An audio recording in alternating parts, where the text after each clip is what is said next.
I keep science for life. Yes, sir. And speaking of the science of life, have you got the cucumber sandwiches cut for Lady Bracknell? Yes, sir.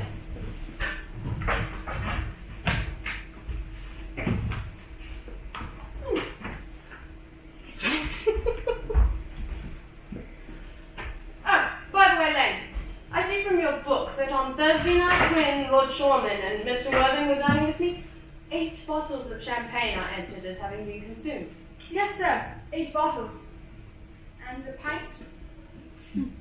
Why is it that in a bachelor's establishment, the servants invariably drink the champagne? I ask merely for information. I attribute it to the superior quality of the wine, sir. I have observed that in most married households, champagne is rarely of the first-rate brand. Good heavens, is marriage so demoralizing as that? I believe it is a very pleasant state, sir. I have only been married once, and that was in consequence of a misunderstanding. Myself and the young person. I don't know that I am much interested in your family life, Lane. No, sir, it is not a very interesting subject. I never think of it myself. Very natural, I'm sure. That will do, Lane, thank you. Thank you, sir. Lane's views on marriage seem somewhat lax. Really, if the lower orders don't set us a good example, what on earth is the use of them? They seem as a class to have no sense of moral responsibility. Mr. Earnest Wilde.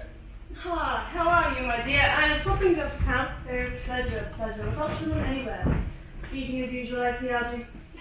I believe it is customary in good society to take some slight refreshment at 5 o'clock.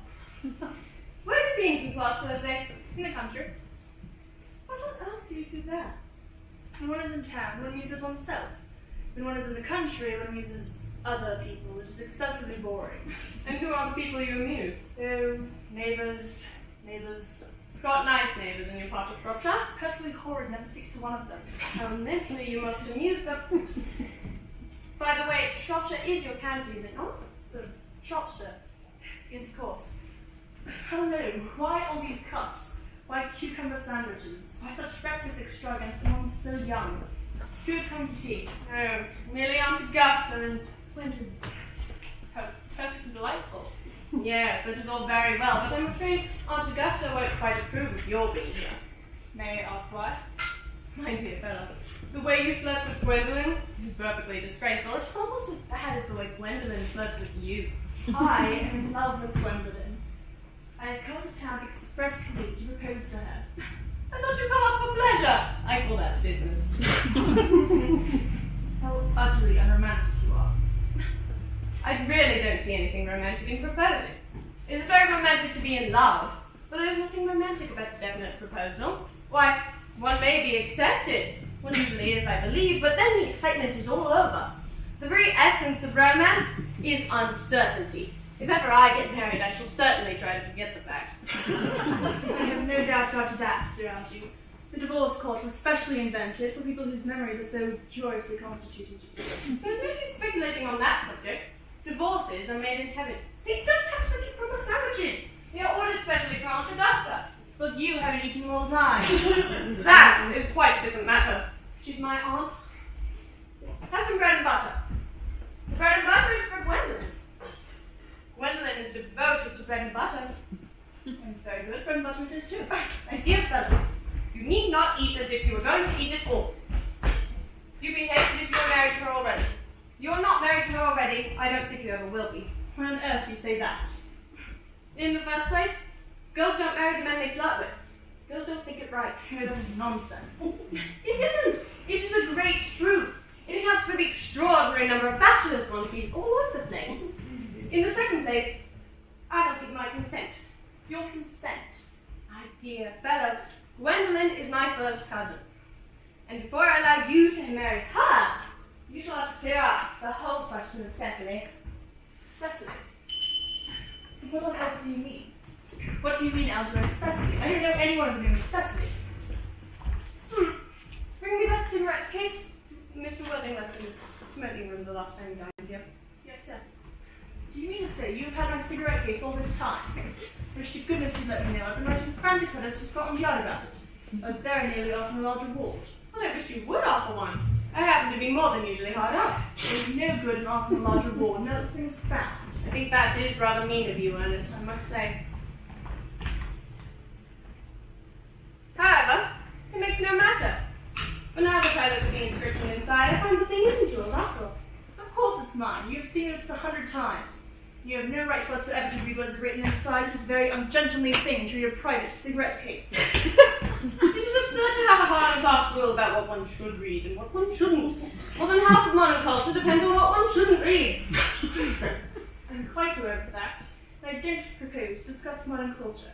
It isn't the sort of thing one discusses in private. I simply want my cigarette case back. Yes, but this isn't your cigarette case. This cigarette case is a present from someone of the name of Cecily, and you said you don't know anyone of that name. Well, if you want to know, Cecily happens to be my aunt. Your aunt? Yes. Well, maybe she is too. Lives at Tunbridge Wells. Just give it back to me, Elsie. Yes, but why does she call herself Little Cecily? If she's your aunt and lives at Tunbridge Wells. From Little Cecily with her fondest love. Dear Phil, what on earth is there in that? Some aunts are tall, some aunts are not tall. That's a matter that surely an aunt may be allowed to decide for herself. You seem to think that every aunt should be exactly like your aunt. That is absurd. For heaven's sake, give me back my cigarette case. Yes, why does your aunt call you her uncle? From Little Cecily with her fondest love to her dear Uncle Jack. There is no objection, I admit, to an aunt being a small aunt, but an aunt, no matter what her size may be, should call her own nephew her uncle. I can't quite make out. Besides, your name isn't Jack at all, it's Ernest. It isn't Ernest, it's Jack. You always told me it was Ernest. I've introduced you to everyone as Ernest. You answer to the name of Ernest. You look as if your name was Ernest. You're the most earnest-looking person I ever saw in my life. It's perfectly absurd you're saying your name isn't Ernest. It's on your cards. Here's one of them. Oh, cute. Mr. Ernest Welding, P4, the Albany. I'll keep this as proof. But your name is Ernest if ever you attempt to deny it to me, or to Gwen, or to anyone else. Well, my name is Ernest in town and Jack in the country. And that cigarette case was given to me in the country. Yes, but that does not account for the fact that your small aunt Cecily, who lives at Tunbridge Wells, calls you her dear uncle. Come, old boy, you better have the whole thing out at once. I may mention, I suspected you of being a confirmed secret fundraiser, and I'm quite sure of it now. Fundraise? What on earth do you mean by a fundraise? I revealed to you the meaning of that incomparable expression as soon as you care to inform me why you are Ernest in town and Jack in the country. Well, produce my cigarette case first. Here it is. Now produce your explanation, and pray make it improbable. Dear fellow, there is nothing improbable about my explanation at all. In fact, it's perfectly ordinary. Old Mr. Thomas Cardew, who adopted me when I was a little boy, made me in his will a guardian to his granddaughter, Miss Cecily Cardew. Cecily, who addresses me as her uncle, for motives of respect that you cannot possibly appreciate, is at my place in the country under the charge of her admirable governess, Miss Prism. Where is that place in the country, by the way? There's nothing to you, dear boy. You're not going to be invited. I made you candidly that the place is not in Shropshire. I suspected that, my dear fellow. I've bunburyed all over Shropshire on 2 separate occasions. Now, go on. Why have you Ernest in town in the country? My dear fellow, I don't know whether you will understand my real motives. You are hardly serious enough. When one is placed in the position of guardian, one has to adopt a very high moral tone on all subjects. It is one's duty to do so. And as a high moral tone can hardly be said to conduce very much to either one's health or to one's happiness, In order to go to town, I have always pretended to have a younger brother of the name of Earnest, who lives near Albany and gets into the most dreadful scrapes. That, my dear Algy, is the whole truth, pure and simple. The truth is rarely pure and never simple. Modern life would be very tedious if it were either, and modern literature a complete impossibility. That wouldn't be at all a bad thing. Literary criticism is not your forte, my dear fellow. Don't try it. You'd much better leave it to people who haven't been at university. They do it so well in the daily papers. What you really are is a Bunburyist. I was quite right in saying you were a Bunburyist. You're one of the most advanced Bunburyists I know. I am not a Bunburyist at all. If Gwendolyn accepts me, I'm going to kill my brother. He might be helping him in any case. Cecily's a little too much interest in him. He's rather a bore. So, I'm going to get rid of Earnest, and I strongly advise you to do the same with with your invalid friend who has the absurd name. Nothing could induce me to part with Bunbury. Bunbury is perfectly invaluable. And if ever you get married, which seems to me extremely problematic, you'll be very glad to know Bunbury. A man who marries without knowing Bunbury has a very tedious time of it. That is nonsense. It is if I marry a charming girl like Gwendolyn, and she is the only girl I ever saw in my life that I would marry, I certainly won't want to know Bunbury. Then your wife will. You don't seem to realise that in married life, 3 is company and 2 is none. That, my dear young friend, is the theory that the corrupt French drama has been propounding for the last 50 years. Yes, and that the happy English home has proved in half the time. For heaven's sake, don't try to be cynical. It is perfectly easy to be cynical. It isn't easy to do anything nowadays, my dear fellow. There's such a lot of beastly competition about. Ah, that must be Aunt Augusta. Only relatives or creditors ever ring in the Wagnerian manner. Now, if I get her out of the way for 10 minutes, that you might have an opportunity for proposing to Gwendolyn, may I dine with you tonight at Willis's? I suppose so, if you want to. Yes, but you must be serious about it. I hate when people are not serious about meals. It's just a shadow. Lady Bracknell is back. Good afternoon, dear Algernon. I hope you are behaving very well. I am feeling very well, Aunt Augusta. That's not quite the same thing. In fact, the two things rarely go together. Dear me, you are smart. I am always smart. Aren't I, Mr. Worthing? You are quite perfect, Miss Fairfax. Oh, I just hope I'm not that. Well, that will leave no room for developments. I intend to develop in many directions. I'm sorry if we're a little late, Algernon, but I was obliged to call on dear Lady Harley. I hadn't been there since her poor husband's death. I've never seen a woman so altered. She looks quite 20 years younger. And now I'll have a cup of tea and one of those nice cucumber sandwiches you promised me. Certainly, Aunt Augusta. Won't you come and sit here, Gwendolyn? Thank you, Ma. I'm quite comfortable where I am. Good heavens! Lane! Where are the cucumber sandwiches? I ordered them specially. There were no cucumbers in the market today, sir. I went down twice. No cucumbers? No, not even for ready money. That will do then, thank you. Thank you, sir. I'm greatly distressed, Aunt Augusta, about there being no cucumber sandwiches. Even for ready money. It really makes no matter, Algernon. I had some crumpets with Lady Harley, who seems to me to be living entirely for pleasure now. I hear her hair has turned quite gold from grief. It certainly has changed its colour. For what cause, I of course cannot say. Thank you. I have quite a treat for you tonight, Algernon. I'm going to send you down with Mary Farquhar. She's such a nice woman and so attentive to her husband. It's delightful to watch them. I'm afraid, Aunt Augusta, I shall have to give up the pleasure of dining with you tonight. I hope not, Algernon.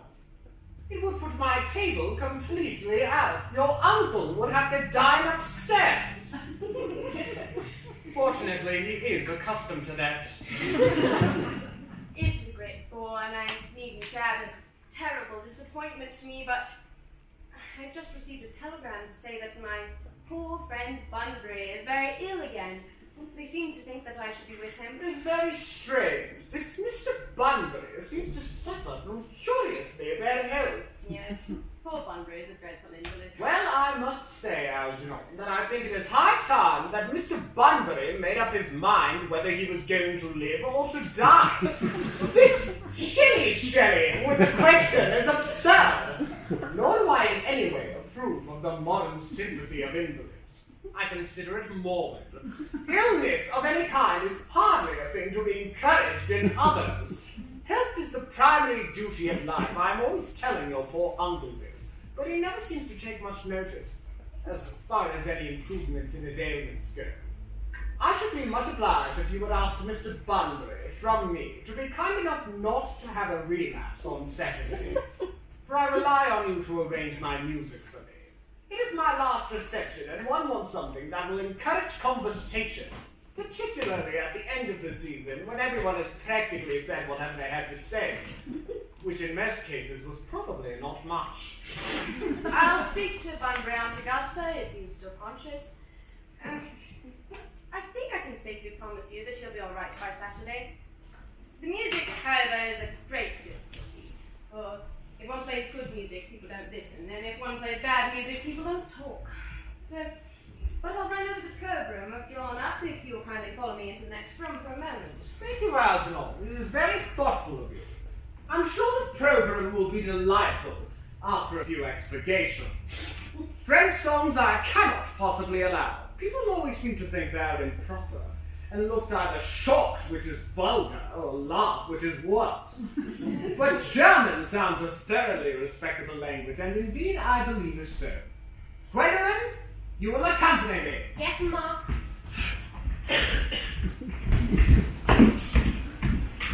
Charming days with Miss Fairfax.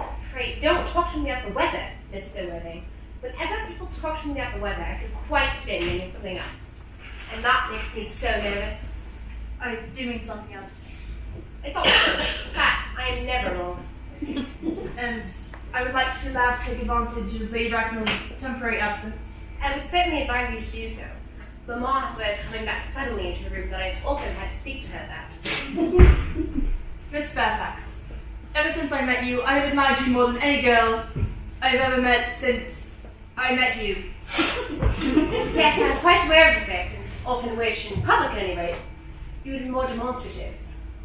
For me, you've always had an irresistible fascination. Even before I met you, I was far from different from you. We live, as I hope you know, Mr. Worthing, in an age of ideals. Perfect is often being mentioned in the more expensive movie magazines, and has reached the provincial pulpits, I am told. My ideal has always been to love someone of the name Earnest. There is something in that name that inspires absolute confidence. The moment Algernon first mentioned he had a friend called Ernest, I knew I was destined to love you. You really love me, Gwendolyn. Passionately. Darling, you don't know how happy you've made me. My own Ernest. But you don't really mean to say you couldn't love me if my name wasn't Earnest. But your name is Ernest. Yes, I know it is, but supposing it was something else. Do you mean to say you could not love me then? Ah, that's clearly a metaphysical speculation, which, like most metaphysical speculations, has very little at all to do with the actual facts of real life as we know them. Well, personally, darling, to speak quite candidly, I don't much care for the name of Earnest, so I don't think the name suits me at all. Suits you perfectly. It is a divine name. It has music of its own. It produces vibrations. Well, really, Gwendolyn, I must say I think there are lots of other, much nicer names. I think Jack, for instance, is a charming name. Jack. No, there is very little music at all in the name Jack. It does not thrill, produces absolutely no vibrations. I have known several Jacks, and they all, without exception, are more than usually plain. Besides, Jack is a notorious domesticity for John. And I can see any woman who is married to a man called John. She should probably never be allowed to know the entrancing flame of a single moment's solitude. Now, the only real safe name is Ernest. Gwendolyn, I must get christened at once. I mean, we must get married at once. There is no time to be lost. Married, Mr. Worthing? Well, surely. You know that I love you, and you have led me to believe, Miss Fairfax, that you are not absolutely indifferent to me. I adore you, but nothing seems at all about marriage. The subject has even touched on. Well, may I propose to you now? I think it an ample opportunity. Despite any possible disappointment, Mr. Worthing, I think it's only fair to be quite frank with beforehand. I'm fully determined to accept you. Gwendolyn, Yes, Mr. Wilde, what have you got to say to me? You know what I've got to say to you. Yes, but you don't say it. Gwendolyn, will you marry me? Of course I will, darling. How long have you been about it? I'm afraid you're very well practiced, I suppose. My own one, I have never loved anyone in the world but you. Yes, but some men often propose practice. I know about the Janet does. All my girlfriends tell me that. But wonderfully blue eyes you have, Ernest. They are quite blue. You do always look at me just like that, especially when other people present. Mr. Worthing! Rise, sir, from this semi-recumbent posture. It is most indecorous. Mamma, I must beg to retire. This is no place for you. Besides, Mr. Worthing is not quite finished. Finished what, may I ask? I am engaged to Mr. Worthing, Mamma. Pardon me, but you are not engaged to anyone. When you are engaged to someone, I or your father, should his health permit him, will inform you of the fact. An engagement should come on a young girl as a surprise, pleasant or unpleasant as the case may be. It is hardly a matter that she could be allowed to arrange for herself. And now we have a few questions to put to you, Mr. Worthing. While I am making these inquiries, you, Gwendolen, will wait for me below in the carriage. Mamma! In the carriage, Gwendolen! Gwendolen, the carriage! Yes, Mamma. You can take a seat, Mr. Worthing. Thank you, Lady Bracknell, for first standing. I feel bound to tell you that you are not down on my list of eligible young men, although I have the same list as the dear Duchess of Bolton has. We work together, in fact. However, I am quite ready to enter your name, should your answers be what a really affectionate mother requires.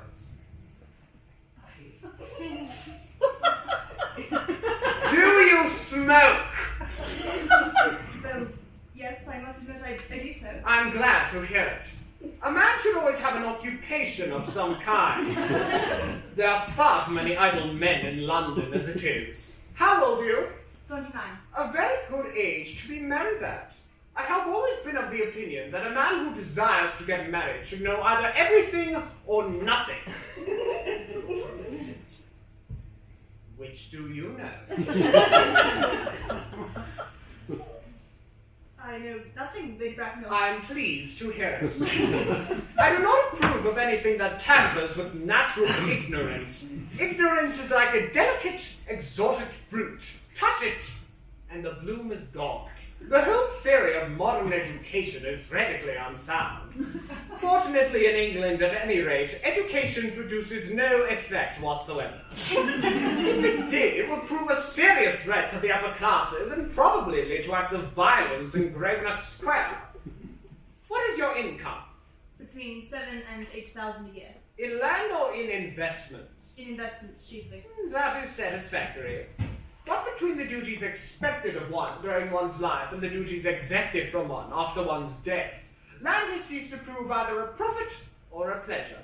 It gives one position and prevents one from keeping it up. That's all that can be said about land. I have a country house, of course, with some land attached to it. About 1,500 acres, I believe. But I don't depend on that for my real income. In fact, as far as I can make out, the poachers are the only ones who make anything out of it. A country house? How many bedrooms? Well, that can be cleared up afterwards. You have a townhouse, I hope. A girl with a simple, unspoiled nature like Gwendolen could hardly be expected to reside in the country. Well, I own a house in Belgrave Square, but it is let by the aged Lady Bloxham. Of course, I can get back whenever I like at 6 months' notice. Lady Bloxham? I don't know her. Though she goes about very little, she's a lady considerably advanced in years. Ah, nowadays that is no guarantee of respectability of character. What number in Belgrave Square? 149. Ugh, the unfashionable side. I thought there was something. However, that could easily be altered. Do you mean the fashion or the size? Both, if necessary, I presume. What are your politics? Well, I'm afraid I really have none. I'm a liberal unionist. Oh, they count as Tories. They dine with us. Or come in the evening, at any rate. Now to minor matters. Are your parents living? I have lost both my parents. To lose one parent, Mr. Wilde, may be regarded as a misfortune. To lose both looks like carelessness. Who was your father? He was evidently a man of some wealth. Was he born in what the radical papers call the purple of commerce, or did he rise from the ranks of the aristocracy? I'm afraid I really don't know. The fact is, Lady Bracknell, I said I had lost my parents. It'd be nearer to the truth to say my parents seem to have lost me. I don't actually know who I am by birth. I was found. Found? Late Mr. Thomas Cardew, an old gentleman of very charitable and kindly disposition, found me and gave me the name of Worthing because he happened to have a first-class ticket for Worthing in his pocket at the time. Worthing is a place in Sussex. It is a seaside resort. Where did the charitable gentleman who had a first-class ticket for this seaside resort find you? In a handbag. A handbag? Yes, Lady Bracknell, I was in a handbag. A somewhat large black leather handbag with handles to it. An ordinary handbag, in fact. In what locality did this Mr. James or Thomas Cardew come across the ordinary handbag? In the cloakroom at Victoria Station. It was given to him in mistake for his own. The cloakroom at Victoria Station? Yes, the Brighton line. The line is immaterial. Mr. Wilde, I must confess I feel somewhat bewildered by what you have just told me. To be born, or at any rate bred in a handbag, whether it has handles or not, seems to me to display a contempt for the ordinary decencies of family life that remind one of the worst excesses of the French Revolution. And I presume you know what that unfortunate movement has led to. As for the particular locality in which it was found, a cloakroom at a railway station might serve to conceal a social indiscretion, has probably, indeed, been used for that purpose before now, but it could hardly be regarded as an assured basis for a recognized position in good society. May I ask you then what you would advise me to do? I need hardly say I would do anything in the world to ensure Gwendolyn's happiness. I would strongly advise you, Mr. Worthing, to try to acquire some relations as soon as possible, and to make a definite effort to produce at any rate one parent of either sex before the season is quite over. Well, I don't see how I could possibly manage to do that. I can produce the handbag at any moment. It is in my dressing room at home. I really think that should satisfy you, Lady Bracknell. Me, sir? What has it to do with me? You can hardly imagine that I, Lord Bracknell, would dream of allowing our only daughter, a girl brought up with the utmost care, to marry into a cloakroom and form an alliance with a parcel?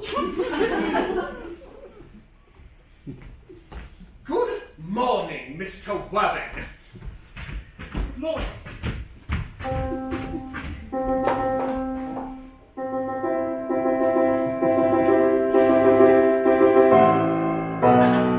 Goodness sake, I'm like ghastly too now, Jane. Getting on, you are.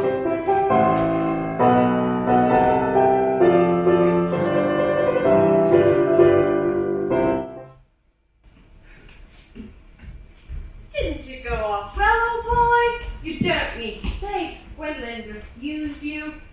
I know it is a way she has. She's always refusing people. I think it most ill-natured of her. Gwendolyn is as right as a trivet. As far as she's concerned, you're engaged. Her mother is perfectly unbearable. Never met such a gorgon. I don't know what a gorgon is like, but I'm quite certain that Lady Bracknell is one. In any case, she's a monster without being a myth, which is rather unfair. I beg your pardon, Algie. I suppose I should talk about your own aunt if that would for you.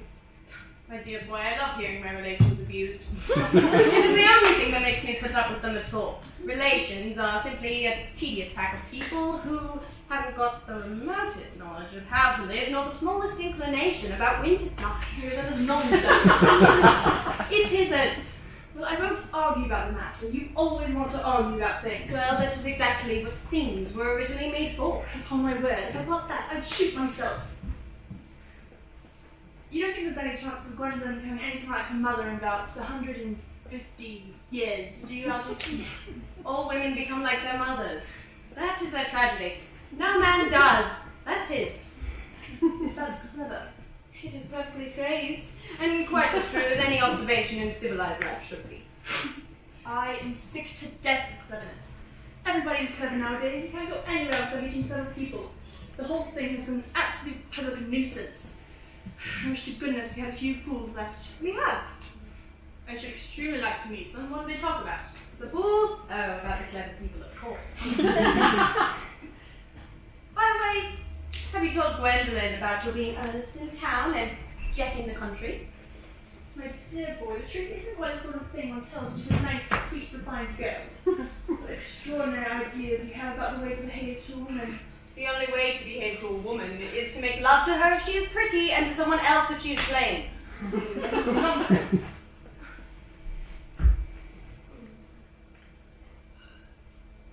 What about your brother? What about your brother? What about the profligate Ernest? No, before the end of the week I shall not rid him. I'll say he died in Paris of apoplexy. Not in blind apoplexy quite suddenly, don't they, Algie? Yes, but it is hereditary, my dear fellow. It is the sort of thing that runs in families. You'd much better say a severe chill. You are sure severe chill isn't hereditary or anything of that kind? Of course it isn't. Very well then. My poor brother Earnest is carried off suddenly in Paris by severe chill. That gets rid of him.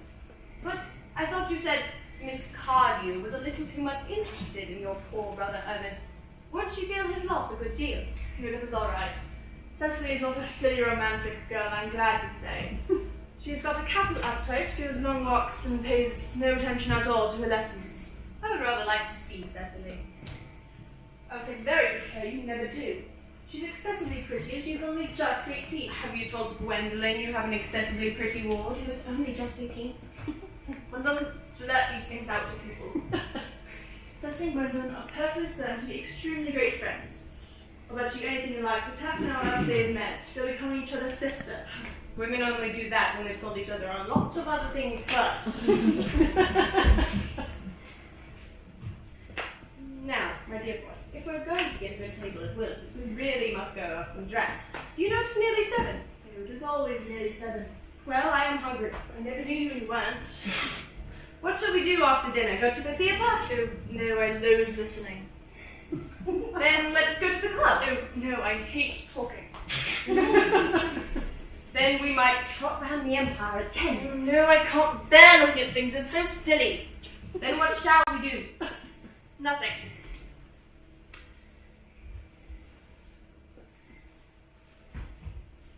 It's very hard work doing nothing. Although I have no objection to hard work, then there's no objection to doing that.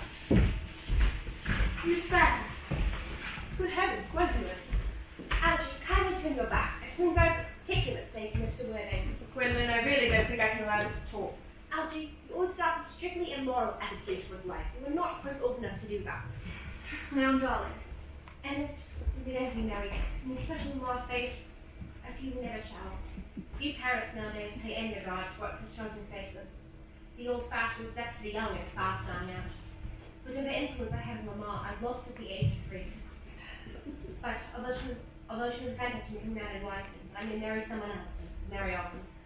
Nothing she can ever do can alter my eternal devotion to you. To Gwendolyn. The romantic story of your origin, as played to me by Mamma with unpleasing comments, has naturally stirred the deeper fibers of my nature. Your Christian name has an irresistible fascination. The simplicity of your character makes you exquisitely incomprehensible to me. Your address in town I have. What is your address in the country? The Manor House, Wilton, Hertfordshire. There is a good postal service, I suppose. Maybe next week if you're desperate. That, of course, requires serious consideration. I will communicate with you daily. My own one. How long have you made of town? Till Monday. Good. Algie may turn around now. Thanks, I've turned around already. The mail comes in the bell. You will let me see you to your carriage, my own one? Certainly. I was going to say that sound. Yes, sir.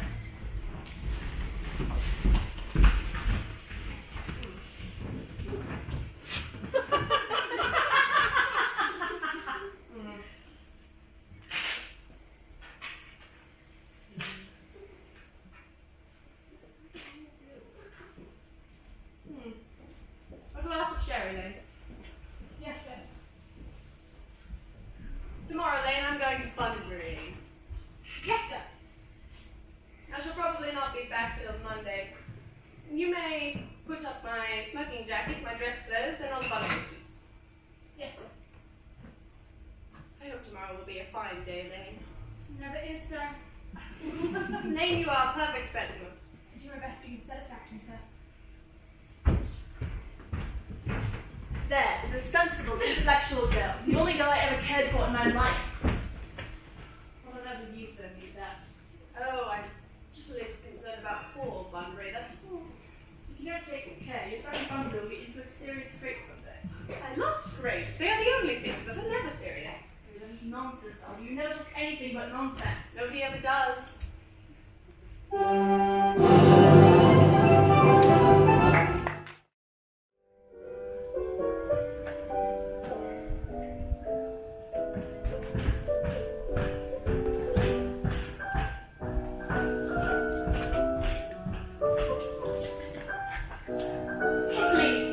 Cecily!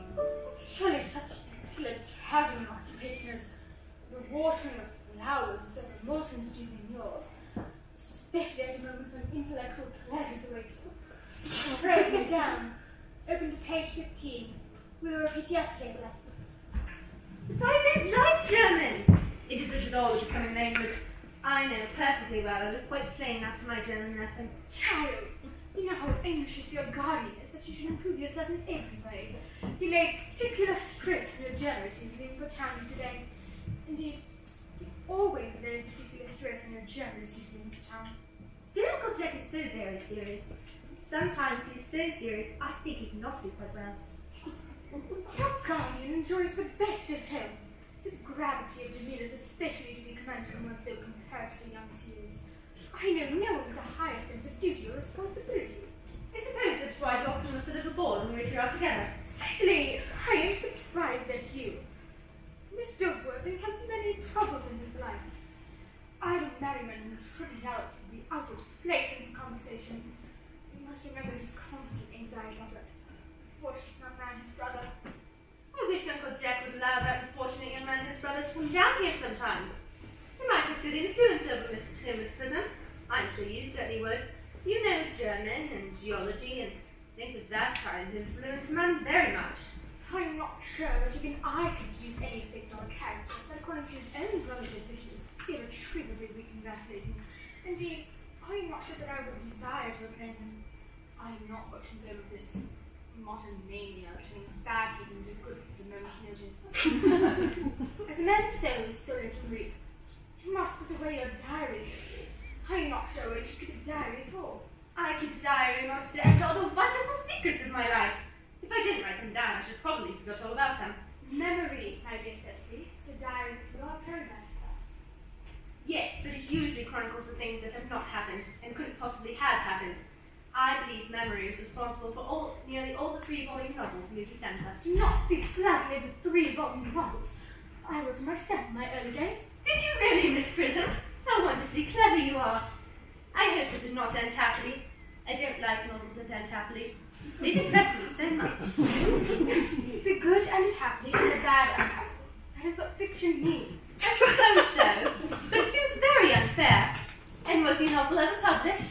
Alas, no, the manuscript unfortunately was abandoned. I use the word in the sense of lost or mislaid. Do your work, child, your speculations are profitless. But I see dear Dr. Chasuble coming with you regarded. Dr. Chasuble, this is indeed a pleasure. And how are we this morning, Miss Prism? You are just well? Miss Prism has just been complaining of a slight headache. I think it would do us so much good to have a short stroll with you from the park, Dr. Chasuble. Cecily, I did not mention anything about a headache. No, dear Miss Prism, I know that. But I felt instinctively that you had a headache. Indeed, I was thinking about that and not about my German lesson when the rector came in. I hope, Cecily, you're not inattentive. Oh, I'm afraid I am. That is strange. Were I fortunate enough to be Miss Prism's pupil, I would hang upon her lips. I spoke metaphorically. My metaphor was drawn from bees. Mr. Worthing, I suppose, has not returned from town yet. We did not expect him until Monday afternoon. Ah, yes. He usually likes to spend his Sunday in London, for he is not one whose sole aim is enjoyment, as by all accounts, that unfortunate young man, his brother, seems to Egeria and her pupil any longer. Egeria, my name's Letitia, Doctor. A classical illusion, really, drawn from the pagan authors. I shall see both no doubt at Evensong. I think, dear Doctor, I will have a stroll with you. I find I have a headache after all. The walk might do good. With pleasure, Miss Prism, with pleasure. We make us fly to the schools and back. It would be delightful. Cecily, you will read your political economy in my absence. The chapter on the fall of the rupee you may omit is somewhat too sensational. Even these metallic ponds have their melodramatic sides.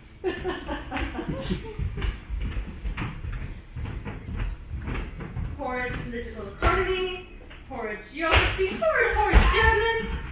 Mr. Ernest Worthing has just driven over from the station. He has brought his luggage with him.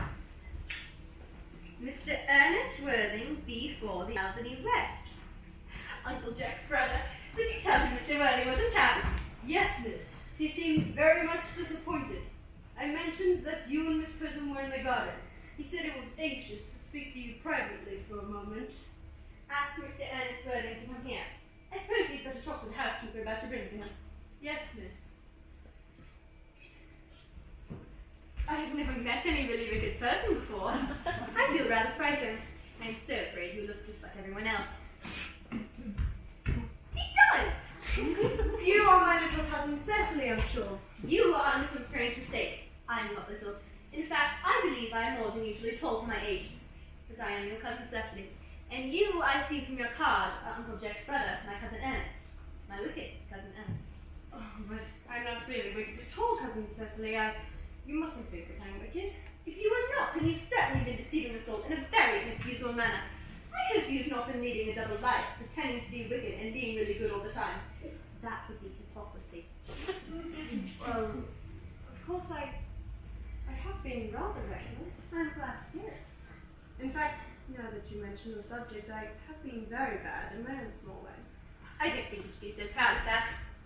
Though I'm sure it must be very pleasant. It is much pleasanter being here with you, cousin Cecily. I can't understand how you're here at all. Uncle Jack won't be back till Monday afternoon. That is a great disappointment, for I'm obliged to go up by the first train on Monday morning. I have a business appointment that I am anxious to miss. Couldn't you miss it anywhere but in London? No, the appointment is in London. Well, I know, of course, how important it is not to keep a business engagement if one wants to retain any sense of the beauty of life. But still, I think you should wait till Uncle Jack arrives. I know he wants to speak to you about your emigrating. About my what? Your emigrating. He's gone off to buy your outfit. I certainly wouldn't let Jack buy my outfit. He has no taste in neckties at all. I don't think he will require neckties. Uncle Jack is sending you to Australia. Australia? I'd sooner die. Well, he said at dinner on Wednesday night that you would have to choose between this world, the next world, and Australia. Well, cousin Cecily, the reports I have received of the next world and Australia are not particularly encouraging. This world's good enough for me, cousin Cecily. It's good of you, good enough for it. I'm afraid I'm not that. Which is why I want you to reform me. You might make that your mission if you don't mind, cousin Cecily. I'm afraid I have no time this afternoon. Then would you mind my reforming myself this afternoon? It is rather quixotic of you, but I think you should try. I will. I feel better already. You are looking a little worse. Well, that's because I'm hungry. How thoughtless of me. I should have remembered that when one is going to lead an entirely new life, one requires regular and wholesome meals. Why don't you come in? Thank you. Might I have a buttonhole first? I never have any appetite unless I have a buttonhole first. A marshmallow. I'd sooner have a pink rose. Why? Because you are like a pink rose, cousin Cecily. I don't think it can be right for you to talk to me like that. Miss Prism never said such things to me. Then Miss Prism is a short-sighted old lady. You are the prettiest girl I ever saw. Miss Prism says that all good looks are snip. They are snub at every sensible man who likes to be courted. in. I don't think I would care to catch a sensible man. I shouldn't know what to talk to him about.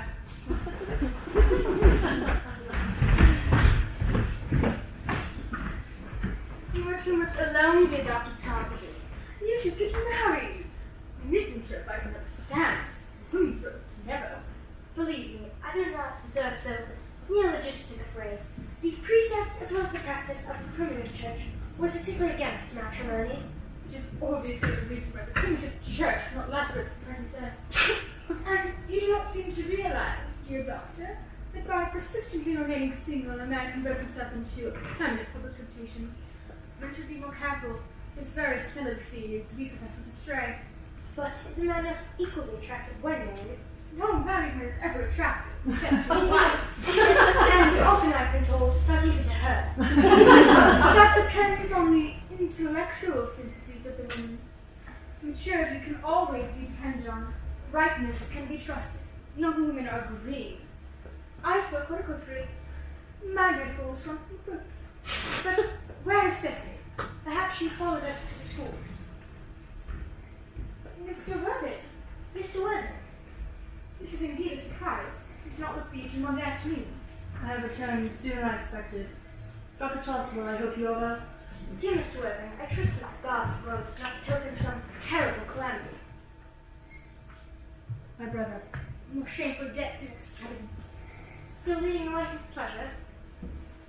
Dead. Your brother Ernest dead. Quite dead. What a lesson for him. I trust you have profited by it. Mr. Worthing, I offer my sincere condolences. You have at least the consolation of hope, knowing that you are always the most generous and forgiving of brothers. Poor Ernest.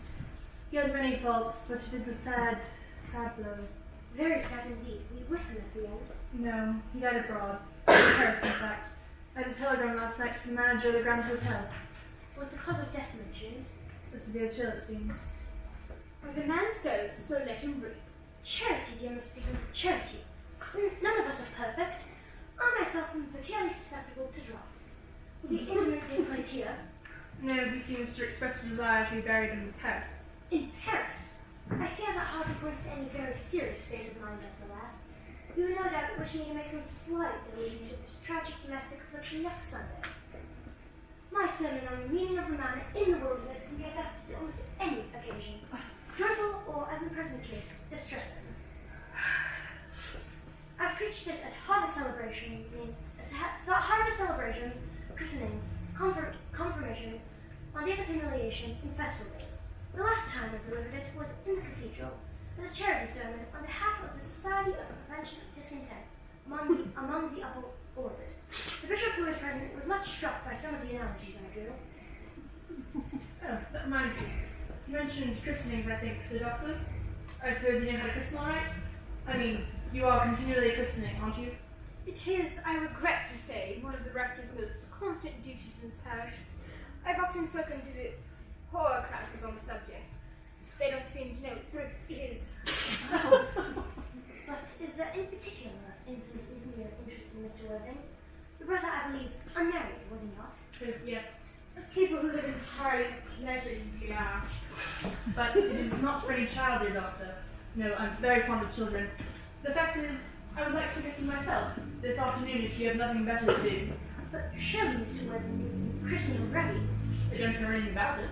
But have you any grave doubts on the subject? I certainly intend to have. Although I don't think anything would bother you in any way, or if you think I'm a little too old now. Not at all. The sprinkling and indeed the immersion of adults is quite a canonical practice. Immersion? You need not have apprehensions. Sprinkling is all that is necessary, or indeed, I think advisable. Weather is so changeable. At what hour would you wish the ceremony to fulfill? I might trot round about 5 without suit you. Perfectly. In fact, I have two similar ceremonies to perform at that hour. A case of twins recently in one of the outlying cottages on the estate. Poor Jack and Cicada, most hard-working man. I don't see much fun in being christened along with other babies. If you're childish. Perhaps that's do. Admirably. And now, Mr. Worthing, I will not any longer intrude into a house of sorrow. I merely beg you not to be too bound down in your grief. What seem to us bitter trials are often blessings in disguise. This seems to me a lesson extremely obvious. Jack, I'm so pleased to see you back. Such horrid clothes you've got. Did you change them? Cecily! My child. What's the matter, Uncle Jack? You look as if you had toothache. And I've got such a surprise for you. Who do you think is in the dining room? Your brother. Who? Your brother Ernest. He arrived about half an hour ago. Nonsense. I haven't got a brother. Oh, don't say that! A rebellion may behave to you in the past to steal your brother. You couldn't be so heartless as to disown him. I'll tell him to come out, and you will shake hands with him. Won't you, Uncle Jack? He's a very joyful tidings. After we are already resigned to his loss, his sudden return seems to me peculiarly distressing. My brother is in the dining room. I don't know what it all means. I think it is perfectly absurd. Oh, good heavens. Brother John, I've come down from town to tell you that I am very sorry for all the trouble I have given you, and that I intend to lead a better life in the future. Uncle Jack, you're not going to refuse your own brother's hand. Nothing will induce me to take his hand. I think it's coming down here disgraceful. He knows perfectly well why. Uncle Jack, to be nice, there's some good in everyone. Ernest has just been telling me about his poor invalid friend, Mr. Bunbury, and his terrible state of health. And surely there must be much good in one who is kind to an invalid, leaves the pleasures of London to sit by that of pain. Oh, he's been talking about Bunbury, has he? Yes, he's told me all about poor Mr. Bunbury and his terrible state of health. Bunbury. Well, I won't have him talk about Bunbury about anything else. It is enough to drive one perfectly frantic. Of course, I admit, the faults were all on my side, though I must confess I find Brother John's coldness to me peculiarly painful. Especially, I expected a more enthusiastic welcome considering that I have only been here just this time. Uncle Jack, if you don't shake hands with Ernest, I will never forgive you. Never forgive me. Never, never, never. Well, this is the last time I shall ever do it. It is pleasant, is it not, to see so perfect reconciliation? Uniting the two brothers together. Cecily, you will come? Certainly, Miss Prism. My little task of reconciliation is over. You've done a beautiful action today, dear child. Let's not be premature in our judgments. I feel very happy. That scoundrel, Algy, you must get out of here at once. I don't allow any Bunbury here. I put Mr. Ernest's things in the room next to yours. I suppose that is all right. What? Mr. Ernest's luggage, sir. I have unpacked it and put it in the room next to your own. His luggage. Yes, sir. 3 portmanteaus, a dressing case, 2 head boxes, and a large luncheon basket. I'm afraid I can't stay more than a week this time. Harriman, order the dog out at once. Mr. Ernest has been suddenly called back to town. Yes, sir. What a fearful liar you are, Jack. I have not been called back to town at all. Yes, you have. I have not heard anyone call me. Your duty as a gentleman calls you back. My duty as a gentleman has never interfered with my pleasures in the smallest way. I can quite understand that. Well, Cecily is a darling. You are not to talk of Miss Cardew like that. I don't like it. Well, I don't like your clothes. Why on earth don't you go up and change? You look perfectly ridiculous in them. It is perfectly childish to be in deep mourning for a man who is actually staying in your house for a whole week as a guest. I call it grotesque. You are not staying with me for a whole week as a guest or anything else. You've got to leave by the 4:05 train. I shall certainly not leave you so long as you are in mourning. It would be most unfriendly if I were in mourning. You would stay with me, I suppose. I should think it most unkind of you if you didn't. Well, will you go if I change my clothes? Yes, if you're not too long. I have never seen someone take so long to dress and with such little result. At any rate, that is better than being always overdressed as you are. If I am occasionally a little overdressed, I make up for it by being always exceptionally overeducated. Your vanity is ridiculous. Your conduct an outrage, and your presence in my garden utterly absurd. However, you have got to catch the 4:05, and I hope you have a pleasant journey back to town. This Bunburying, as you call it, has not been a great success for you. I think it has been a great success. I'm in love with Cecily, and that is everything. But I must see her before I go, and make arrangements for another Bunbury. Ah, there she is. Oh, I merely came back to watch the roses. I thought you were with Uncle Jeff. He's gone to order the dog cart for me. Oh, is he going to take me for a nice drive? He's going to send me away. Then we've got a car. I'm afraid so. It is a very painful parting.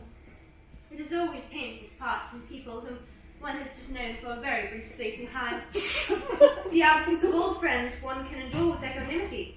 But even a momentary separation from one whom one has just been introduced is almost unbearable. Thank you. The dog cart is at the door, sir. It can wait, Merriman, for 5 minutes. Yes, miss. I hope, Cecily, that I shall not offend you by stating quite frankly and openly that you seem to me to be, in every way, the visible personification of absolute perfection. I think your frankness does you great credit, Ernest. If you will allow me, I will copy your remarks into my diary. Do you really keep a diary? I'd give anything to look at it, may I? No. You see, it is simply a very young girl's record of her own thoughts and impressions and consequently meant for publication. When it appears in volume form, I hope you will order a copy. Pray, Ernest, don't stop. I delight in taking down from dictation. I've reached absolute perfection. You may go on. I'm quite ready for more. Pray, Ernest, don't cough. When one is dictating, one should speak fluently and not cough. Besides, they don't know how to spell cough. Cecily, ever since I first looked upon your wonderful and incomparable beauty, I have dared to love you wildly, passionately, devotedly, hopelessly. I don't think that you should tell me that you love me wildly, passionately, devotedly, hopelessly. Hopelessly doesn't seem to make much sense, does it? Cecily, The dog cart is waiting, sir. tell it to come round next week at the same hour. Yes, sir. Uncle Jeff would be very much annoyed if he knew you were staying on until next week at the same hour. Well, I don't care about Jack. I don't care for anyone but you. I love you, Cecily. You will marry me, won't you? You silly boy, of course. We've been engaged for the last 3 months. For the last 3 months. Yes, it will be exactly 3 months on Thursday. But how did we become engaged? Well, you see, ever since Uncle Jack confessed to us that he had a younger brother who was very wicked and bad, you, of course, have formed the chief topic of conversation between myself and Miss Prism. And, of course, a man who is much talked about becomes very attractive. One thinks there must be something in him. I dare say it was foolish of me, but I fell in love with you, Ernest. Oh, darling. And when was the engagement actually settled? On the 14th of February last. Warned by your entire ignorance of my existence, I determined to end that, one way or the other. After a long struggle with myself, I accepted you under this dear old tree here. The next day, I bought this little ring, and this little bangle in your name I promised you always to wear. Did I give you this? It is very pretty, isn't it? Yes, you have wonderfully good taste, Ernest. This is the excuse I've always given you for leading such a bad life. My only one. And this is the box in which I kept all your dear letters. My letters? But my own sweet Cecily, I've never written you any letters. You need hardly remind me of that, Ernest. I remember only too well I was forced to write all your letters for you. I would close 3 times a week and sometimes oftener. Do let me read them, Cecily. No. It would make you far too conceited. The 3 you wrote me after I broke off the engagement were so beautiful and so badly spelled that even now I can hardly read them without crying a little. Was the engagement ever broken off? Of course it was, on the 22nd of last March. You can read the entry if you like. Today I broke off my engagement with Ernest. I feel it is better to do so. The weather still continues charming. But why on earth did you break it off? What have I done? I have done nothing at all. I am greatly hurt, Cecily, to hear that you broke it off, particularly when the weather was so charming. It hardly would have been a serious engagement if it hadn't been broken off at least once. But I forgave you before the week was out. What a perfect angel you are. I hope your hair curls naturally, does it? Yes, dear, with a little help from others. I'm so glad. You'll never break off our engagement again, Cecily. I don't think I could now that I've actually met you. Besides, there is the question of your name. Yes, yes, of course. You mustn't laugh at me, darling, but it has always been a girlish dream of mine to love someone whose name was Earnest. There's something in it that seems to inspire absolute confidence. I pity any poor woman whose husband is not called Earnest. But do you mean to say that you could not love me if I had some other name? What other name? Any name you like. Algernon, for instance. But I don't like the name of Algernon. Why not? I could see no possible reason for you to object to the name of Algernon. It's not at all a bad name. In fact, it is rather an aristocratic name. Half the chaps in the bankruptcy court are called Algernon.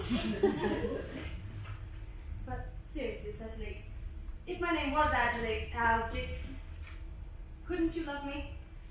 I might respect you. I might admire your character. But I fear I cannot give you my undivided attention. Your rector here is, I suppose, thoroughly experienced in the practice of all the rites and ceremonials of the church. Oh yes, Dr. Chasable is a very learned man. He's never written a single book, so you can imagine how much he knows. I must see him on the most important christening. I mean, the most important business. Oh, I shan't be away more than half an hour. considering we've been engaged since the 14th of February and we've only just met each other today, I think it's rather hard for you to leave me for so long a period as half an hour. Couldn't you make it 20 minutes? I'll be back in the next one. What an impetuous boy he is. I like his hair so much. I must enter this proposal in my diary. Miss Fairfax has just called to see Mr. Wilde on very important business, Miss Fairfax states. Isn't Mr. Worthing in his library? Mr. Worthing went over in the direction of the rectory some time ago. Pray, ask the lady to come out here. Uncle Jack should be back in no time, and you can bring tea. Yes, miss. Miss Fairfax? I suppose one of the many good elderly women associated with Uncle Jack's philanthropic work in London. I don't like women who interest themselves in philanthropic work. I think it's so forward of them. Miss Fairfax. Pray, let me introduce myself to you. My name is Cecily Cardew. Cecily Cardew. What a very sweet name. I like you already more than I can say. Something tells me that we are going to be great friends. How nice it is of you to like me after we've only known each other comparatively short time. Pray sit down. I may call you Cecily, may I not? With pleasure. And you will always call me Gwendolyn, won't you? If you wish. Then it's quite settled, is it not? I hope so. Perhaps this might be a favourable opportunity for my mentioning who I am. My father is Lord Bracknell. You've never heard of Pa, I suppose. I don't think so. That seems to be quite as it should be. Outside the family circle, Pa, I'm glad to say, is entirely unknown. The home seems to the proper steer for the man, and certainly when he begins to neglect his domestic duties, he becomes painfully effeminate, does he not? I don't like that. This makes men so attractive. Cecily, Molly's education remarkably strict, brought me to be extremely short-sighted. It's part of his sister, you see. Would you mind balancing me for my glasses? Not at all, Gwendolyn. I'm very fond of being looked at. You are here on a short visit, I suppose. Oh no, I live here. Really? Your mother, no doubt, some other female relative of the foreign students resides here also? Oh no, I have no mother, nor in fact any relations. Indeed. My dear guardian, with the assistance of Miss Prism, has the arduous task of looking after me. Your guardian? Yes, I am Mr. Worthing's ward. No, Mr. William must be her ward. The secret of him, he grows more interesting hourly. I am not sure whether the news inspires me with things like feelings of unmixed delight. I am quite fond of you, Cecily. I have liked you ever since I met you. But I feel bound to state, now that you are Mr. William's ward. I can't help expressing a wish that you were, well, just a little bit older than you seem to be, and not quite so alluring in appearance. In fact, if I may speak candidly. Pray do. I think whenever one has something unpleasant to say, one should always be quite candid. Well, to be perfect candid, Cecily, I wish you were fully 42 and more than usually plain for your age. Earnest is a strong, upright nature, his very soul of truth and honor. Disloyalty would be as impulsive to him as deception. But even men of the noblest possible moral character are extremely susceptible to the influence of the physical charms of others. Modern knows that age and history supplies many most painful examples of what I refer to. If it were not so, indeed, history would be quite unreadable. I beg your pardon, Gwendolyn. Did you say Ernest? Yes? Oh, but it is not Mr. Ernest Worthing who is my guardian. It is his brother, his elder brother. And never mentioned that her brother. I'm afraid they've not been on good terms for a very long time. Ah, that accounts for it. And now that I think of it, I have never heard any man mention his brother. The subject seems almost distasteful to most men. Cecily, it was a load from my mind. I was growing almost anxious. It would have been terrible if a cloud had come upon a friendship like ours, would it not? Of course, you are quite sure that it is not Mr. Ernest Worthing who is your guardian. Quite sure. In fact, I am going to be his. I beg your pardon. Dearest Gwendolyn, there is no reason why I should make a secret of it to you. Our little county newspaper is sure to chronicle the fact next week. Mr. Ernest Worthing and I are engaged to be married. I feel there must be some slight error, Cecily. Mr. Ernest Worthing is engaged to me. The subject will appear in the Morning Post on Saturday, late. I fear there must be some strange mistake. Ernest proposed to me exactly 10 minutes ago.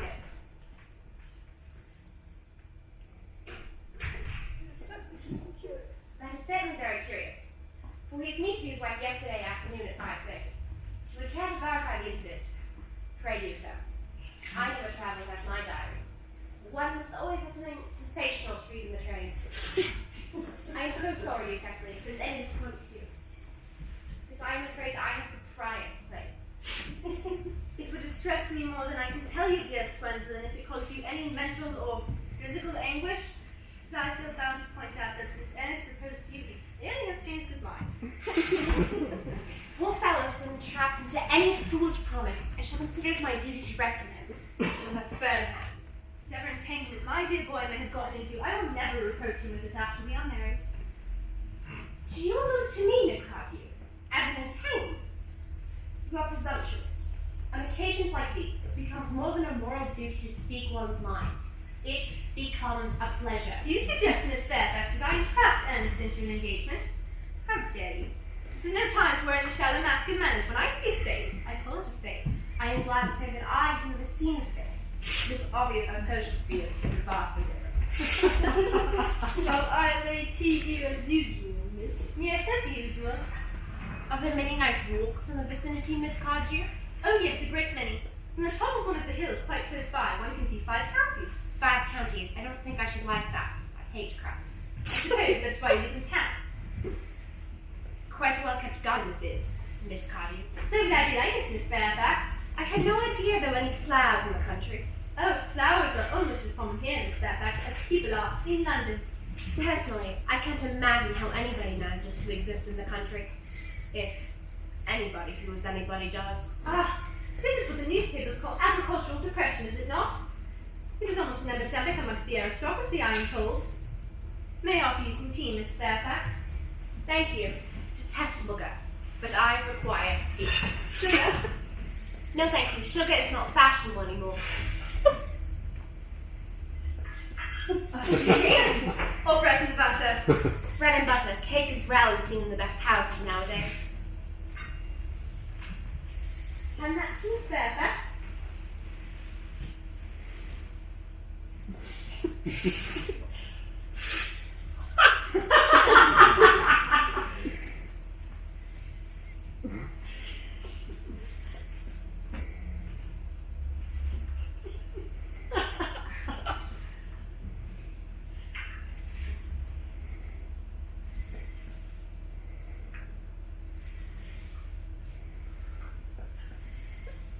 You have filled my tea with lumps of sugar, and though I asked most distinctly for bread and butter, you have given me cake. I am known for the gentleness of my character and the simplicity of my nature, but I warn you, Miss Cardew, you may go too far. To save my poor, innocent, trusting boy from the machinations of any other girl, there are no lengths to which I will not go. From the moment I saw you, I distrusted you. I felt you were false and deceitful. I never deceived in such manners. My first impression of you, I am valuable. Seems to me, Miss Fairfax, that I am trespassing on your valuable time. No doubt you have many characters, not calls of a similar character to make in the neighbourhood. my own Ernest. Gwendolyn, darling. A moment. Are you engaged to be married to this young lady? You dear little Cecily, of course not. Why could I put such an idea into your pretty little head? Thank you. You may. I knew there must be some misunderstanding. The gentleman whose arm is at present round your waist is my dear guardian, Mr. John Wilde. I beg your pardon? This is Uncle Jack. Here. Here is Ernest. My own love. A moment. May I ask you, are you engaged to be married to this young lady? To what young lady? Good heavens, Gwendolyn. Yes, to good heavens, Gwendolyn. I mean, to Gwendolyn. Of course not. What could have put such an idea into your pretty little head? Thank you, you may. I felt there must be some slight error, Cecily. The man who was currently embracing you is my cousin, Mr. Algernon Moncrief. Algernon Moncrief. Oh. Is your name Algernon? I cannot deny it. Oh. Are you really called John? I could deny it if I liked. I could deny anything if I liked. But my name certainly is John. It has been John for years. The gross deception has been practiced on both of us. My poor wounded Cecily. My sweet wrong Gwendolyn. You will call me sister, will you not?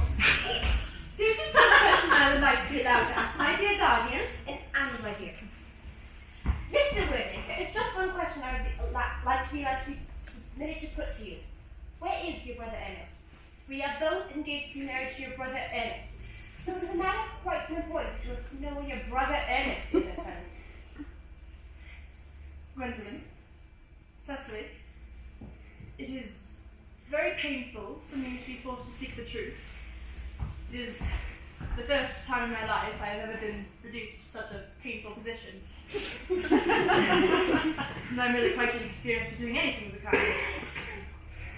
However, I will tell you quite frankly that I have no brother Ernest.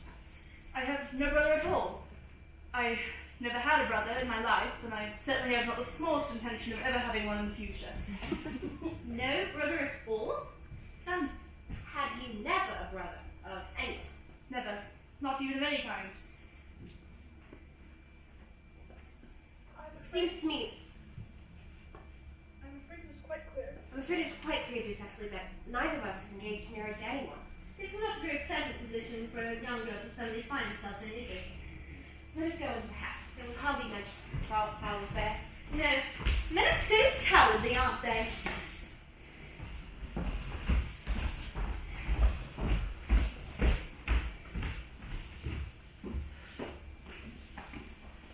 This ghastly state of things is what you call bunbury, I suppose. Yes, and what a wonderful Bunbury it is. The most wonderful Bunbury I've ever had in my life. Well, you've no right whatsoever to Bunbury here. That is absurd. One has the right to Bunbury anywhere one chooses. Every serious Bunburyist knows that. Serious Bunbury. Heavens. So one must be serious about something. One is to have any amusement in life. What on earth you are serious about, I haven't the remotest idea.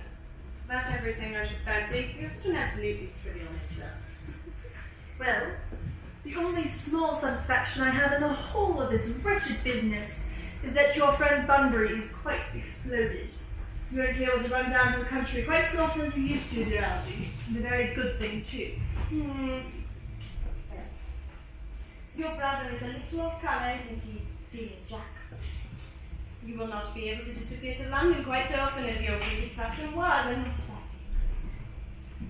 that. As for your conduct towards Miss Cardew, I must say your taking in a sweet, simple, innocent girl like that is quite inexcusable. To say nothing of the fact that she is my ward. I can see no possible defense for your deceiving a brilliant, clever, thoroughly experienced young lady like Miss Fairfax, to say nothing of she's my cousin. I wanted to be engaged to Gwendolyn, that is all. I love her. Well, I simply wanted to be engaged to Cecily. I adore her. There's certainly no chance of your marrying Miss Cardew. I don't think there is much likelihood, Jack, of your being united with Miss Fairfax. There's no business of yours. If it was my business, I would talk about it. It's very vulgar to talk about one's business. Only people like stockbrokers do that. And then nearly a dinner party. How you can sit there, calmly eating muffins, when we are in this horrible trouble I can't make out. You seem to me to be perfectly harmless. Well, I cannot eat muffins in an agitated manner. The butter will probably get on my cuffs. One must always eat muffins quite calmly. It's the only way to eat them. I say it's perfectly heartless to eat muffins at all under the circumstances. When I am in trouble, eating is the only thing that can solve it. In fact, when I am in really great trouble, as anyone who knows me intimately will tell you, I refuse everything except food and drink. At the present moment, I'm eating muffins because I am unhappy. Besides, I am particularly fond of muffins. Well, there's no reason why I should eat them all in that greedy way. I wish you would have tea cake. I don't like tea cake. Good heavens, I suppose a man eats his own muffins in his own garden. But you just said it was perfectly heartless to eat muffins. I said it was perfectly heartless of you under the circumstances. That's a very different thing. That may be, but the muffins are the same. Algy, I wish to goodness would go. You can't possibly ask me to go without having some dinner. That is absurd.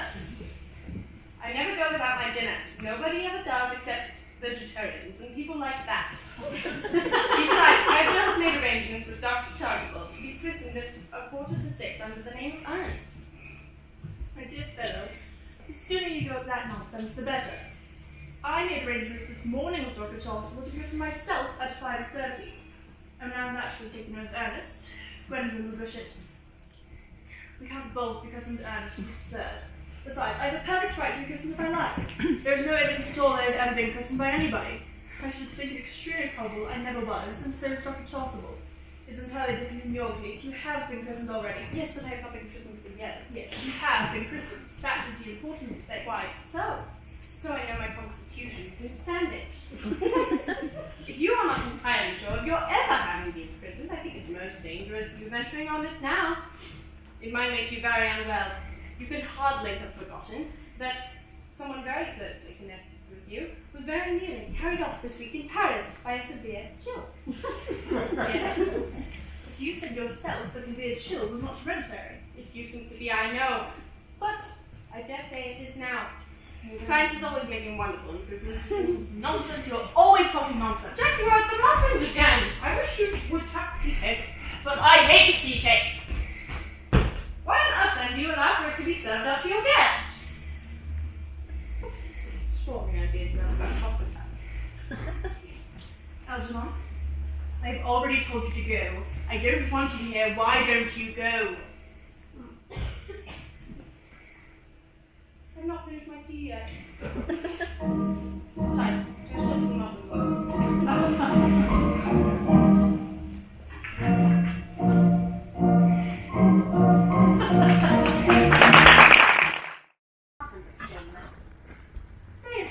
Muffins. That looks like repentance. They don't seem to notice us at all. Couldn't you cough? But I haven't coughed. They're looking at us, effrontery. They're approaching. How forward of them. Let us preserve a dignified silence. Certainly. It's the only thing to do now.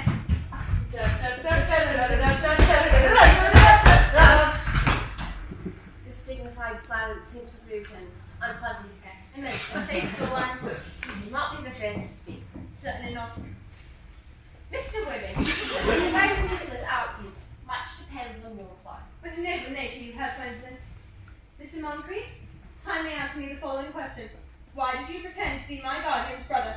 in order that I might have an opportunity of meeting you. That certainly seems a satisfactory answer, does it not? Yes, sir, you can believe him. I don't. But this does not affect the wonderful beauty of his reply. True, I have forgotten matters of great importance. Style, not sincerity, is the important thing. Mr. Wiggin, what explanation can you give me for killing your brother? Was it so much more to be able to make the town to see me as much as possible? Can you doubt it, Miss Fairfax? I have the greatest doubts upon the subject. But I intend to crush them. Not that I have shown skepticism. The answers seem to be quite satisfactory, especially Mr. Worthing's. That seems like a stamp. I am not content with what Mr. Moncrief said. His voice alone seems to inspire absolute credulity. Then you think we should forgive them? Yes. I mean, never. True, I had forgotten that principles at stake that one cannot surrender. Which one of us should tell them? The task is not a pleasant one. Could we not both speak at the same time? An excellent idea. I nearly always speak at the same time with people. Will you take the time for me? Certainly. Your Christian names are still an insuperable barrier. That is all. Our Christian names. Is that all? But we are going to give this this afternoon. Me? You have to do this kind of thing. I am. To please me, you are ready to face this fearful ordeal. I am. How absurd to talk for quality among the sexes, where matters of self-sacrifice are concerned. Men are indefinitely beyond us. We are. They have known the physical courage of which we women know absolutely nothing. Darling, darling. Then your breath now. Women, what does this mean? Merely that I'm engaged to Mr. Worthing, Mamma. Come, sit down. Sit down immediately. Hesitation of any kind is a sign of mental decay in the young, of physical weakness in the old. Apprised, sir, of my daughter's sudden flight by her trusty maid, whose confidence I purchased by means of a small coin, I followed her at once by way of a luggage train. Her unhappy father is, I'm glad to say, under the impression that she is attending a more than usually lengthy lecture by the University Extension Scheme on the influence of a permanent income of thought. I do not propose to undeceive him. Indeed, I have never undeceived him on any question I would consider it wrong. But, of course, you must be well aware that all communication between my daughter and yourself must cease immediately from this moment.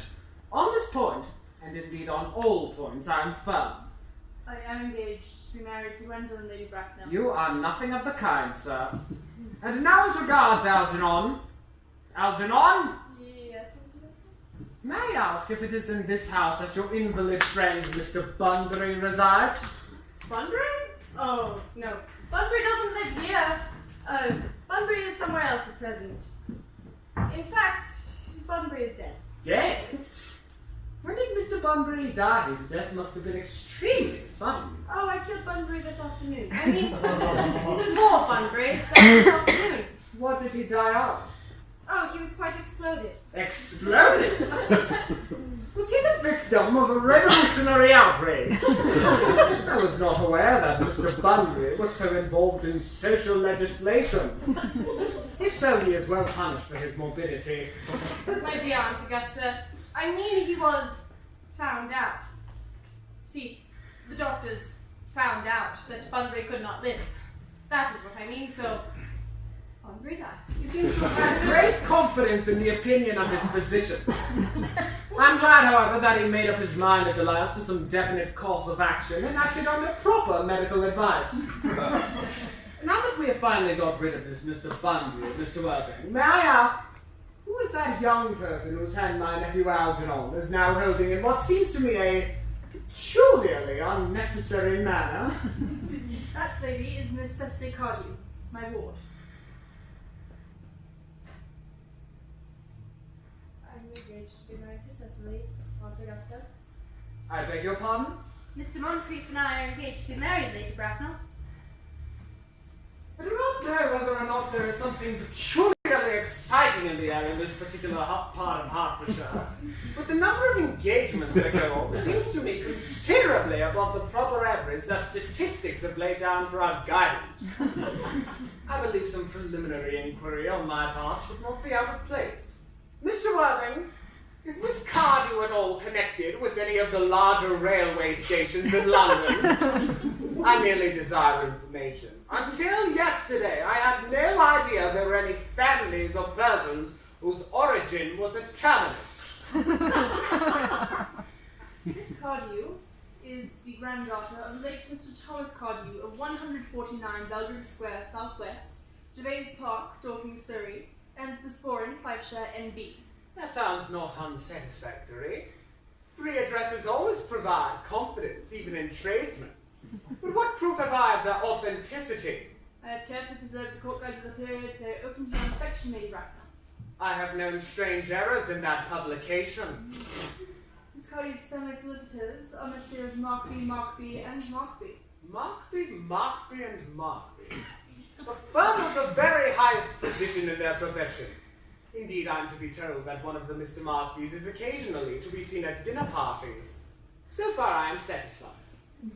Oh, extremely kind of you, Lady Bracknell. I have also in my possession, you will be pleased to hear, certificates of Miss Cardew's birth, baptism, whooping cough, registration, vaccination, confirmation, and the measles, both the German and the English variety. Ah, a life crowded with incident. Perhaps somewhat too exciting for a young girl. I am not myself in favor of premature experiences. Gwendolyn, the time approaches for our departure. We have not a moment to lose. As a matter of form, Mr. Worthing, I had better ask you if Miss Cardew has any little fortune. No, about £130,000 of the funds. That is all goodbye, Lady Bracknell, so pleased to have seen you. A moment, Mr. Worthing. £130,000. And in the fun. Miss Cardew seems to me a most attractive young lady now that I look at her. Few girls of the present day have any really solid qualities, any of the qualities that last and improve with time. We live, I regret to say, in an age of surfaces. Come over here, dear. Oh, pretty child. Your dress is sadly simple, and your hair seems almost as nature might have left it. But we can soon alter all that. A thoroughly experienced French maid produces a really marvelous result in a very brief space of time. I remember recommending one to young Lady Lansing, and after 3 months her own husband did not know her. After 6 months, nobody knew her. Kindly turn round, sweet child. There's a side view is what I want. Just as I suspected. There are distinct social possibilities in your profile. The two weak points in our age are its want of principle and its want of profile. The chin a little higher, dear. Style largely depends on the way the chin is worn. They are worn very high just as present. Algernon? Yes, Aunt Augusta. There are distinct social possibilities in Miss Cardew's profile. Cecily is the dearest, sweetest, prettiest girl in the whole world, and I don't care tuppence about social possibilities. Never speak disrespectfully of society, Algernon. Only people who can't get into it do that. Dear, of course you know that Algernon has nothing but his debts to depend upon. But I am not in favour of mercenary marriages. When I married Lord Bracknell, I had no fortune of any kind, but I never dreamed for a moment of allowing that to stand in my way. Well, I suppose I must give my consent. Thank you, Aunt Augusta. Cecily, you may kiss me. Thank you, Lady Bracknell. You may also address me as Aunt Augusta for the future. Thank you, Aunt Augusta. The marriage, I think, had better take place quite soon. Thank you, Aunt Augusta. Thank you, Aunt Augusta. To be quite frankly, I'm not in favour of long engagements. It gives people the opportunity to discover each other's character before marriage, which I think is never advisable. I beg your pardon for interrupting you, Lady Bracknell, but this engagement is quite out of the question. I am Miss Cardew's guardian, and she cannot marry without my consent until she comes of age. That consent I absolutely decline to give. Upon what grounds, may I ask? Algernon is an extremely, I may almost say an ostentatiously eligible young man. He has nothing, but he looks everything. What more could one desire? It pains me very much to have to speak frankly to Lady Bracknell about your nephew, but the fact is that I do not approve at all of his moral character. I suspect him of being untruthful. Untruthful? My nephew Algernon? Impossible, he is an Oxonian. I fear there can be no possible doubt about the matter. This afternoon, during my temporary absence in London on an important question of romance, he obtained admission to my house under the false pretense of being my brother. Under an assumed name he drank, I've just been informed by my butler, an entire pint bottle of my Perrier Jouet Brut 89, a wine I was specially reserving for myself. Continuing his disgraceful deception, he succeeded in the course of the afternoon in alienating the affections of my only ward. He subsequently stayed to tea and devoured every single muffin, and what makes his conduct all the more heartless is that he knew from the first that I have no brother, that I never had a brother, and that I certainly do not intend to have a brother, not even of any kind. I distinctly told him so myself yesterday afternoon. Mr. Worthing, after careful consideration, I have decided entirely to overlook my nephew's conduct to you. That is very generous of you, Lady Bracknell. My own decision, however, is unalterable. I decline to give my consent. Come over here, sweet child. How old are you, dear? Well, I'm really only 18, but I admit 20 at dinner parties. You are perfectly right in making some slight alteration. Indeed, no woman should ever be quite accurate about her age. It looks so calculated. 18, but admitted to 20 at evening parties. Well, it will not be very long before you are of age and free from the restraints of tutelage. So I don't think your guardian's consent is, after all, a matter of any importance. Pray excuse me, Lady Bracknell, for interrupting you again, but I feel obligated to tell you that according to the terms of her grandfather's will, Miss Cardew does not legally come of age till she is 35. That seems not to me to be a grave objection. 35 is a very attractive age. London society is full of women of the very highest birth who have, of their own free choice, remained 35 for a year. Lady Dublington is an instance in point. To my knowledge, she has remained 35 ever since she arrived at the age of 40, which was so many years ago now. I see no reason why our dear Cecily should not be even still more attractive at the age you mention than she is at present. There will be a large accumulation of property. Algernon, could you wait for me till I was 35? Of course I could, Cecily. You know I could. Yes, I felt it instinctively, but I'm afraid I could not wait all that time. I hate waiting even 5 minutes for somebody. It makes me rather cross. I know I'm not punctual myself, but I do like it in others. And I'm afraid even waiting to be married is quite out of the question. Then what is to be done, Cecily? I don't know, Mr. Moncrief. My dear Mr. Worthing, as Miss Cardew states positively that she cannot wait till she is 35, a remark which I am bound to say seems to me to show a somewhat impatient nature, I would beg of you to reconsider your decision. But, my dear Lady Bracknell, the matter is entirely in your own hands. The moment you consent to my marriage with Gwendolen, I most gladly allow your nephew to form an alliance with my ward. You must be well aware that what you propose is out of the question. That a passionate celibacy is all that any of us can look forward to. That is not the destiny I propose for Gwendolen. Algernon, of course, can choose for himself. Come, dear, we have already missed 5, if not 6 trains. To miss any more might expose us to comment on the platform. Everything is quite ready for the christenings. The christening, sir? Is that not a tad premature? Both these gentlemen have expressed a desire for immediate baptism. At their ages? The idea is grotesque and irreligious. Algernon, I forbid you to be baptized. I will not hear of such excesses. Lord Bracknell would be highly displeased if he discovered that that was the way in which you wasted your time and money. Am I to understand that there will be no christenings this afternoon? I'm afraid that as things are now, it wouldn't be of much practical value to either of us, Dr. Chasuble. I'm grieved to hear such sentiments from you, Mr. Worthing. They say about the heretical views of the Anabaptists, views that I've completely refuted in 4 of my unpublished sermons. However, as your present mood seems to be purely secular, I will return to the church at once. Indeed, I've just been informed by the pew opener that for the last hour and a half this prisoner has been waiting for me in the vestry. Miss Prism? Did I hear you mention a Miss Prism? Yes, Lady Bracknell, I'm on my way to join her.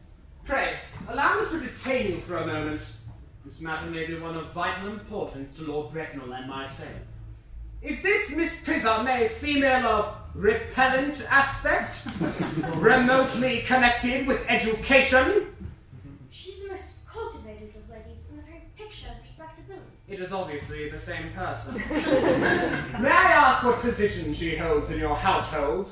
I am a celibate, madam. Miss Prism, Lady Bracknell, has been for the last 3 years Miss Cardew's esteemed governess and valued companion. In spite of what I hear of her, I must see her at once. Let her be sent for. She approaches. She is 9. I told you expect me in the vestry that had been waiting there for you for an hour in 3 quarters. Prism? Come here, Prism.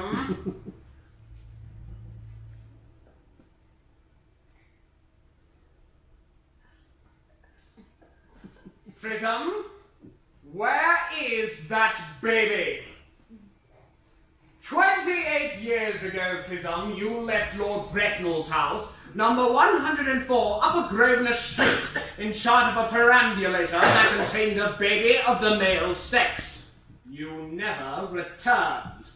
A few weeks later, through the elaborate investigations of the Metropolitan Police, the perambulator was discovered by itself at midnight in a remote corner of Bayswater.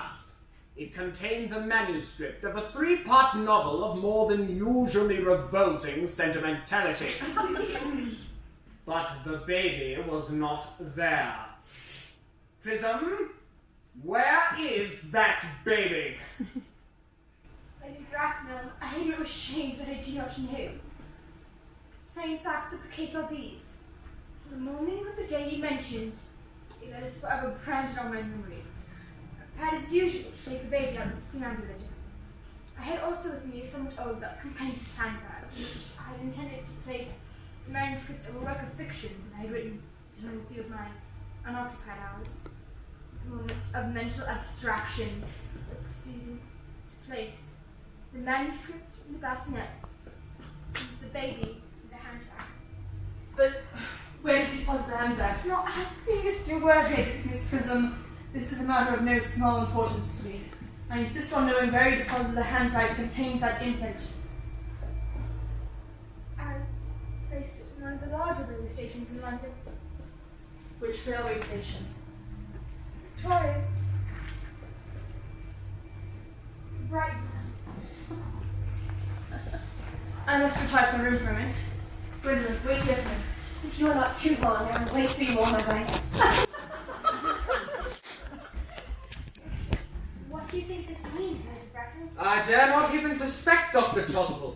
I need hardly tell you that in families of high position, strange coincidences are not supposed to occur. They are hardly ever considered a thing. That's strangely aggravating. Your guardian is very emotional nature. This noise is extremely unpleasant. It almost sounds as if he is having an argument. I dislike arguments of any kind. They are always vulgar and often convincing. It is stopped now. I wish you would arrive at some conclusion. The suspense is terrible. I hope it will last.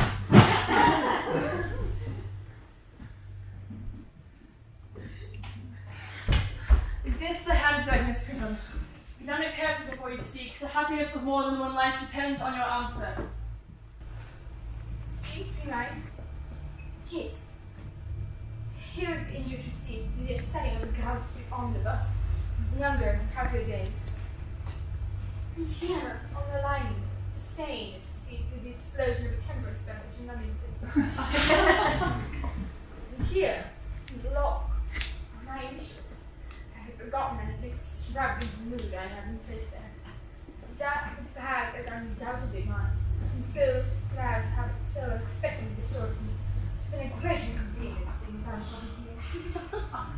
Miss Prism, more is restored to you than this handbag. I was the baby you placed in it. Yes. Mother! Mr. Worthy! I am unmarried! Unmarried. I do not deny that is a serious blow. But after all, who has the right to cast a stone against one who has suffered? Cannot repentance wipe out an act of folly why should there be one love for men and another for women? Mother, I forgive you. Mr. Worthy! There is some error. There is the lady who can tell you who you really are. Lady Bracknell, I hate to seem inquisitive, but would you kindly inform me who I am? I'm afraid the news I have to give you will not altogether please you. You are the eldest son of my poor sister, Mrs. Moncrief, and consequently Algernon's elder brother.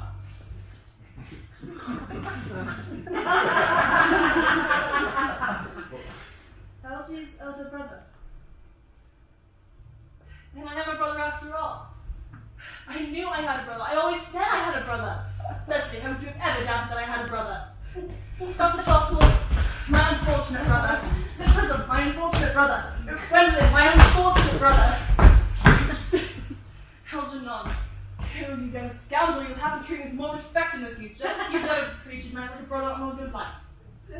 Not till today, old boy, I admit. I did my best, however, though I was out of practice.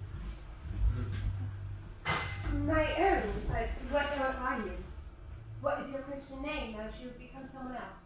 Good heavens, I'd quite forgotten that point. Your decision on the subject of my name is irrevocable, I suppose. I never change, except in my affections. What a noble nation you have, Gwendolyn. Then the question had better be cleared at once. Aunt Augusta, a moment. At the time when this prison left me in a handbag, had I been christened already? Every luxury that money could buy, including christenings, had been lavished on you by your fond and doting parents.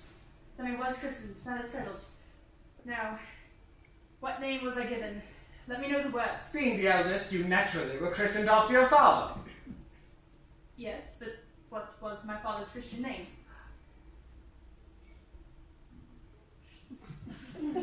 I cannot at the present moment recall what the general's Christian name was, but I have no doubt he had one. He was eccentric, I'll admit, but only in later years, and that was the result of the Indian climate and marriage and indigestion and other things of that kind. Algie, can't you recollect what my father's Christian name was? My dear boy, we were never even on speaking terms. He died before I was a year old. His name would appear in the honor list of the period, I suppose, Aunt Augusta? The general was essentially a man of peace, except in his domestic life. But I have no doubt his name would appear in any military directory. The honor list of the last 40 years, and yet he should have been my constant study. M generals.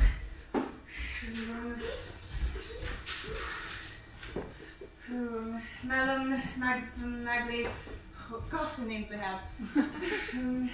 Markby, Nigsby, Mobbs, Moncrief, Lieutenant, 1840, Captain, Lieutenant Colonel, Colonel, General, 1869, Christian names, Ernest John. I have always told you, Gwendolyn, my name was Earnest, didn't I? Well, it is Earnest after all. I mean, it naturally is Earnest. Yes, I remember that the general was called Earnest. I knew I had some particular reason for disliking that name. Ernest, my own Ernest. I thought from the start you could have no other name. Gwendolyn, it is a terrible thing for a man to find out that all his life he has been speaking nothing but the truth. Forgive me. I can, for you are sure to change. I am one. Letitia. Frederick at last. Cecily at last. Gwendolyn at last. My nephew, you seem to be displaying signs of triviality. On the contrary, Aunt Augusta, I've now realized for the first time in my life the vital importance of being earnest.